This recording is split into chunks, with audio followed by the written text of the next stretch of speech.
Honorable Speaker, sir, thank you for allowing me to speak on the Union budget. I rise today not just as a critic of this budget, but as a concerned citizen and a member of Parliament representing Karnataka's Davangere Lok Sabha constituency. I stand to contest what the incumbent government promises of its failed Viksit Bharat dream. They say, Sabka Saath, Sabka Vikas. The reality reads more like, Kuch Ka Saath, Chuninda Corporate Ka Vikas. This government boasts of economic growth. Let me put out some shivering facts to the ears of our Treasury bench. The Honorable Finance Minister says she has heard the voice of the middle class while rolling out changes in tax slabs. Let's be aware that only 6.68% of India's population filed income tax returns in 2023-24 fiscal year. India's population is around 142 crore. Which middle class is the finance minister talking about? What relief are you offering to the poor who live with less than rupees 100 a day? Graduate unemployment rate stands at 29.1%, which is the highest in recent history. In general, the unemployment rate had even peaked to 9.2% in June 2024. Since 2014, real wage growth has been abysmal.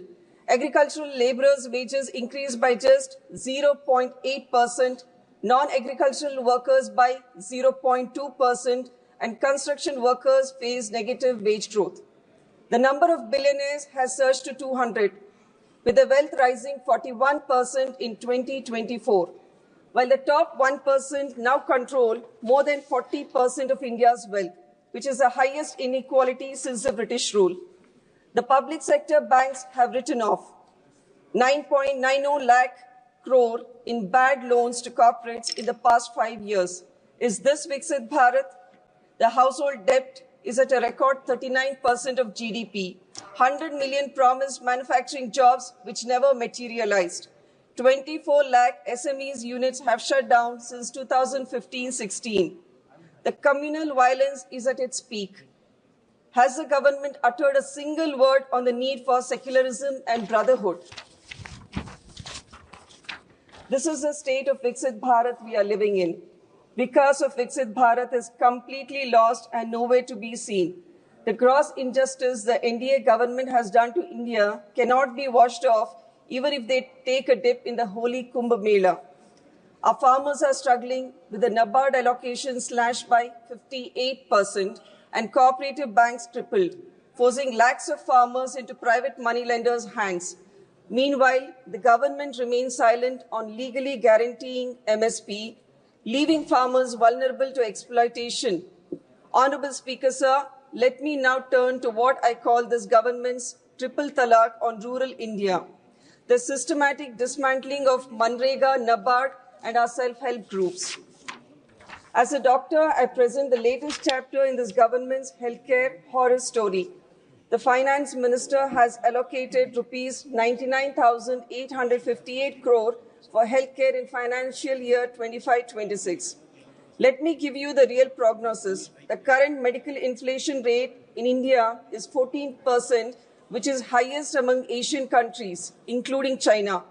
We have a 79.5% shortfall of specialists, and doctors are working 36-hour shifts.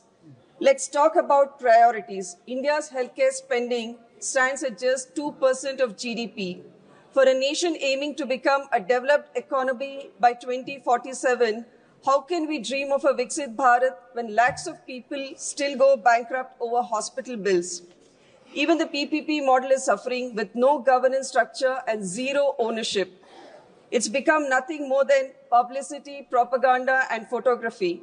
As a medical professional, I can tell you this isn't universal health care, it's universal health scare. So just 2 minutes. Speaker, sir, our constitution describes India as a union of states in Article 1. The idea of cooperative federalism is being systematically eroded by this government, and Karnataka is among the top contributors to the national economy. Karnataka contributes rupees 4.3 lakh crore in taxes, yet receives only 13 paisa for every 1 rupee given, yet the centre happily distributes funds elsewhere to serve its political interests. Despite these betrayals, Karnataka continues to lead by example, allocating rupees 52,000 crore for welfare schemes, which even the UNGA President Philomen Yang has hailed Karnataka's guarantee schemes for empowering women, endorsing them as a model for global adoption and future UN workshops. When injustice becomes law, resistance becomes our duty. This budget exposes the government's neglect, widening inequality, and failure to address the nation's pressing crisis. Deception cannot replace real governance, and empty rhetoric will not mask the hardships faced by millions. If accountability is ignored today, consequences will be unavoidable tomorrow. I would like to end my speech by quoting the great Kannada poet Sarvagna, which expresses the plight of Karnataka state at the hands of the center. Gorkalla mel malegaredare, akkallu neeru kuduvude Sarvagna. Jai Hind, Jai Karnataka, Jai Samvidhan. Thank you.